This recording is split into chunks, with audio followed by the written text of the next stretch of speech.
Hello everyone, welcome back to my channel. আমার নতুন একটি ভিডিওতে তোমাদের সকলকে অনেক অনেক স্বাগত জানাই। আশা করছি তোমরা সবাই খুব ভালো আছো, সুস্থ আছো। আমরাও ভালো আছি, তবে খুব একটা যে ভালো আছি বলবো তাও নয়। আমার পায়ের ব্যথাটা আবার বেড়েছে, আর এদিকে আমার মেয়ের তো সর্দি ভীষণভাবে হয়েই যাচ্ছে, এখনও কমছে না। যাই হোক, এটা দুদিন আগেকার ব্লগ। এই ব্লগটা মানে ব্লগগুলো সমস্ত ব্লগ করা আছে, বাট আমি এডিট করে উঠতে পারছি না বলে পোস্টও করতে পারছি না। তবে ব্লগটা দুদিন আগেকার হলেও ব্লগটা দেখো, তোমাদের খুব ভালোই লাগবে। আজ কিন্তু ব্লগের মধ্যে অনেক কিন্তু স্পেশাল স্পেশাল জিনিস আছে, সেটা তোমরা দেখতে দেখো, তোমাদের খুব ভালোই লাগবে। সেদিন বারটা মনে নেই, বাট সকালে করেছিলাম চাউমিন, তারপরে রান্না বান্না করছিলাম। তোমাদের দাদাভাই বলেছিল চাউমিনটা করতে, সেজন্য চাউমিন করছিলাম মানে ব্রেকফাস্টে। আর মুড়ি টুড়ি খাইনি, তো চাউমিন খেয়ে দেখো এখন তোমাদের দাদাভাই বেরিয়ে যাচ্ছে ওই গ্যাস আনতে। গ্যাসটা ফুরিয়ে গেছে, তো সেই কারণে তো গ্যাস আনতে যাচ্ছে। আর আমি এদিকে করছিলাম, মা করছিল কাঠের জালে ভাত, আমি তো রান্নাঘরের মধ্যে তরকারি করছিলাম। মা করছিল কাঠের জালে ভাত। তো যেহেতু শীতকাল পড়ে গেছে, তাই ঠান্ডা ঠান্ডা ওয়েদার, কাঠের জালে রান্না করা যাবে, অসুবিধা নেই। তো এটা হচ্ছে তারপরের দিনকার। আসলে সেদিনকে আমি আরামবাগ গিয়েছিলাম, আরামবাগ থেকে একটা নারকেল কিনে এনেছিলাম। ভীষণ ইচ্ছা করছিল ময়দার পাটিসাপটা পিঠে খেতে। ময়দার না, আমার অ্যাকচুয়ালি চালের গুঁড়িরই পাটিসাপটা খেতে ইচ্ছা করছিল, কিন্তু চালের গুঁড়ি তো বাটতেও পারবো না, করতেও পারবো না।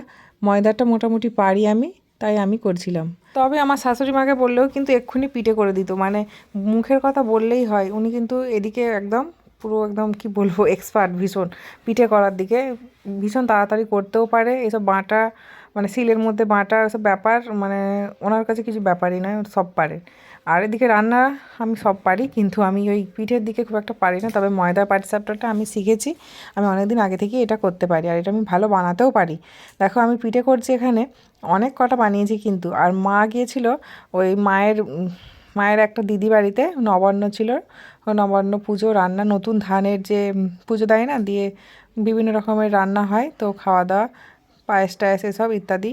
তো ওখানেতে মা গেছে, মা চলে আসবে আজকেই, ওই জন্য আমি পিঠে করছি, সকালে ব্রেকফাস্ট বানাচ্ছি।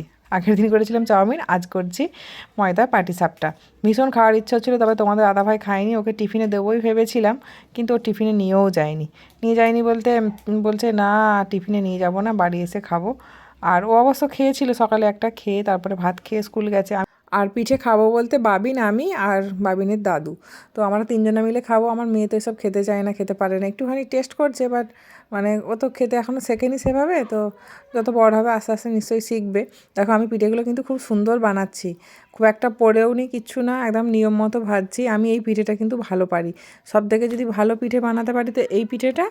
আর ওই দুধের সেদ্ধ যে পিঠেটা, নারকেল দিয়ে দুধ সেদ্ধ পিঠে হয় না, দুধ শিউলি যেটাকে বলে, তো ওই পিঠেটা আমি ভালো বানাতে পারি দুটো পিঠের মধ্যে। এই যে তোমাদের দাদাভাই তখনও স্নান করেনি, ওকে বলছিলাম একটা টেস্ট করে দেখো, একটা প্লেট নিয়ে আসো।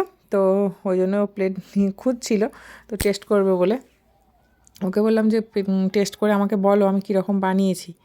তো ওই জন্য পিঠে তুলছে, আর বললাম যে বাপিকেও দিয়ে আসো, বাবিনকেও দাও।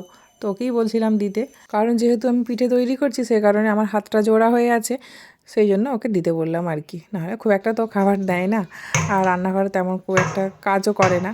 তবে যখন ফাঁকা থাকে তখন চেষ্টা করে হেল্প করার। আর যেহেতু ওর ঠাম্মি বাড়িতে নেই, তো মেয়ে ভীষণ বায়না।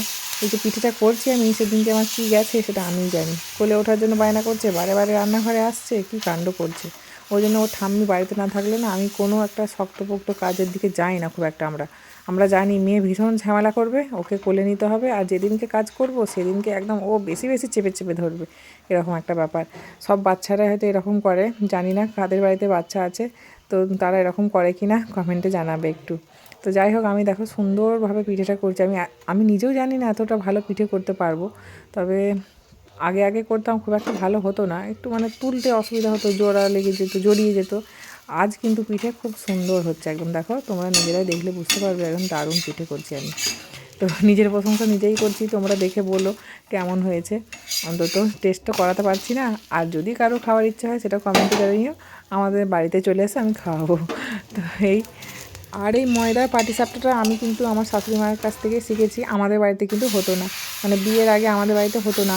এখানে শিখে মাকে, আমি কিন্তু আমার বাপের বাড়িতে বলেছিলাম আমার মাকে করার জন্য। তো আমাদের ময়দার পাটিসাপটা হয়, সত্যি কথা বলতে আমরা জানতামই না যে ময়দার পাটিসাপটা বলে কোনো পিঠে হয়, ময়দা দিয়ে মানে পাটিসাপটা পিঠে করা যায়। কেমন হয়েছে? ভালো হয়েছে? সত্যি ভালো হয়েছে? মিষ্টিটা ঠিক আছে তো? তো বললাম এই যে ময়দা পাটিসাপটাটা আমার কিন্তু শাশুড়ি মার কাছ থেকেই শেখা। আমরা চালের পাটিসাপটা খেয়েছি, মানে চাল বেটে যে পাটিসাপটাগুলো হয়। তো এই আর তারপরে দেখো তোমাদের দাদাভাই স্কুল চলে গেল, আর মাও কিন্তু বাড়িতে চলে এসেছে, আর সাথে করে নিয়ে এসেছে নবান্নর পায়েস, ফল আর চালকে ভিজিয়ে রাখা যে প্রসাদ করা হয় সেই সব প্রসাদ নিয়ে এসেছে। সেগুলোই খাচ্ছিলাম, আর আমার মেয়ে ছুটতে এসে একটুখানি হাত দিয়ে টেস্ট করলো, যেন কতই খাবে, অথচ কিছুই খায়নি। তো বাচ্চারা যেরকম করে আর কি। তারপর সন্ধ্যাবেলায় কফি করেছিলাম আর সবাইকে ডাকছিলাম, আসলে কফিটা হাতে নিয়ে অনেকক্ষণ ধরে বসেছিলাম। তোমাদের দাদাভাই না, সরি, বারবিন ভিডিওটা করে দিচ্ছিল, আর তোমাদের দাদাভাইকে ডাকছিলাম, ওই জন্য একটু মানে রেগে যাচ্ছিলাম আসেনি বলে। আসলে কফিটা তো ঠান্ডা হয়ে যাবে, কফি এমনি তাড়াতাড়ি ঠান্ডা হয়। তো তারপরে বাপি নিয়ে এসেছিলো চিকেন রান্না করতে যাচ্ছি। মাংস রান্না করতে ওপরে এসেছিলাম চাদরটা নিতে, ঠান্ডা লাগছে। দৌড়ে তরকারিটা কী হচ্ছে জানি না।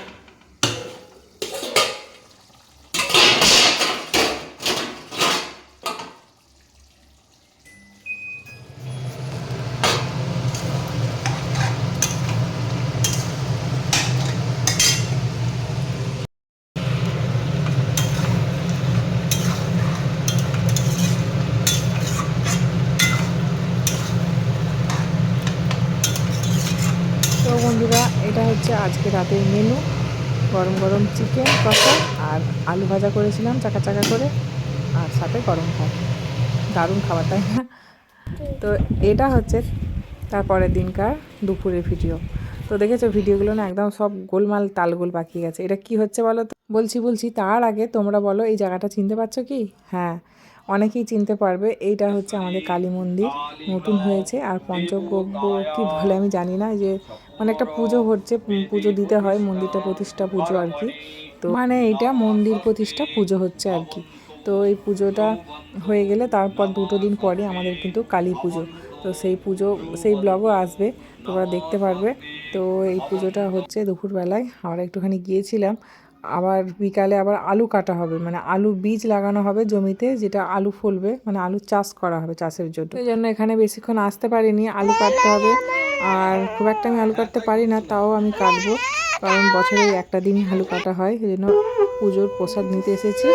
আর হোম হচ্ছিল, হোমের টিকা পরিয়ে দিয়েছি, প্রসাদ নিয়ে বাড়িতে চলে এসেছি। এখন মা, মেয়ে, তোমাদের দাদাভাই স্কুল থেকে এখন আসেনি, সবার জন্য প্রসাদ রাখবো আর প্রসাদ খাওয়া হবে, তারপরে আলু কাটা হবে। দাও, খাই দাও,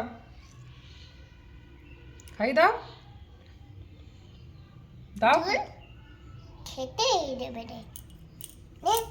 দিদে। তুমি আমাকে জলে 3 করে আর যাও দিব না।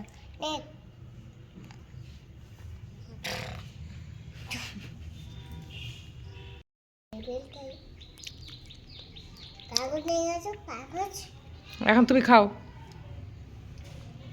এই যে বন্ধুরা দেখো, আলু কাটা শুরু হয়ে গেছে। এখন অল্প অল্প করে আলু বের করে নিয়ে এসেছে, আমার শাশুড়ি মা কাটছিল আর কি। আর এখন এই যে আমি বসেছি আলু কাটতে। দেখো আমি ওই অল্প কাটা কেটেছি, সবাই কত বেশি বেশি কাটছে। আর পাশের বাড়ি থেকে আমাদের এর সম্পর্কে সবাই তো যাওয়া হয়, তো সবাইকে ডাকা হয়েছে আলু কাটার জন্য। এবার বলো কাদের কাদের মানে আলু লাগানো হয়, আলু চাষ করা হয়, কমেন্টে জানাও। তো চলো বন্ধুরা, আজকের ব্লগটা এই পর্যন্তই। ব্লগটা কেমন লাগলো সেটা অবশ্যই কমেন্টে জানাবে। যদি ভালো লাগে লাইক কমেন্ট শেয়ার করবে। আর আমার এই ব্লগটা দেখার জন্য সবাইকে অসংখ্য অসংখ্য ধন্যবাদ। নতুন নতুন ব্লগ দেখতে হলে আমার চ্যানেলটিকে অবশ্যই সাবস্ক্রাইব করে রাখবে। তো চলো বন্ধুরা, টাটা, দেখা হবে নতুন ভিডিওর সাথে।